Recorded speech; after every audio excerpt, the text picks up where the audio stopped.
بسم اللہ الرحمن الرحیم۔ السلام علیکم ورحمۃ اللہ وبرکاتہ۔ سیدنا معاذ بن جبل رضی اللہ تعالی عنہ سے روایت ہے، میں نے کہا یا رسول اللہ مجھے ایسا عمل بتائے جو مجھے جنت میں داخل کر دے اور جہنم کی آگ سے دور کر دے۔ آپ صلی اللہ علیہ وآلہ وسلم نے فرمایا، یقیناً تو نے بڑی اہم بات کے بارے میں پوچھا ہے، اور جس پر اللہ تعالیٰ اسے آسان فرما دے تو اس کے لیے بہت آسان ہے۔ اللہ کی عبادت کر اور اس کے ساتھ کسی چیز کو شریک نہ کر، نماز قائم کر اور زکوٰۃ ادا کر، رمضان کے روزے رکھ اور اللہ کے گھر کا حج کر۔ پھر آپ صلی اللہ علیہ وآلہ وسلم نے فرمایا، کیا میں تجھے خیر کے دروازے نہ بتا دوں؟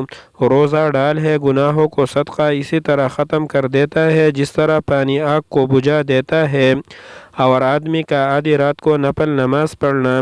پھر آپ نے یہ آیت تلاوت فرمائی۔ ترجمہ: ان کے پہلو بستروں سے الگ رہتے ہیں، وہ اپنے رب کے خوف و امید کے ساتھ پکارتے ہیں، اور ہم نے انہیں جو رزق دیا ہے اس میں سے خرچ کرتے ہیں۔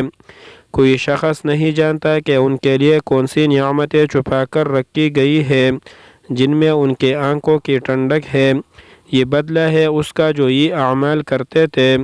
پھر آپ صلی اللہ علیہ وآلہ وسلم نے فرمایا، کیا میں تجھے تمام امور کا سر ستون اور کوہان کی چوٹی نہ بتا دوں؟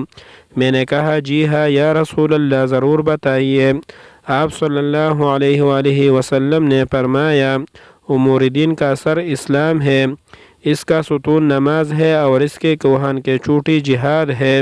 پھر آپ صلی اللہ علیہ وآلہ وسلم نے فرمایا، کیا میں تجھے ان سب امور کی اصل بنیاد نہ بتا دوں؟ میں نے کہا ضرور بتائیے یا نبی اللہ۔ تو آپ نے اپنی زبان مبارک پکڑ کر فرمایا، اسے روک لیں۔ میں نے پوچھا، ہم جو باتیں کرتے ہیں کیا ان کا بھی مواخذہ ہوگا؟ آپ صلی اللہ علیہ وآلہ وسلم نے فرمایا، اے معاذ تیری ماں تجھے گم پائے، یعنی اللہ تجھ پر رحم کرے۔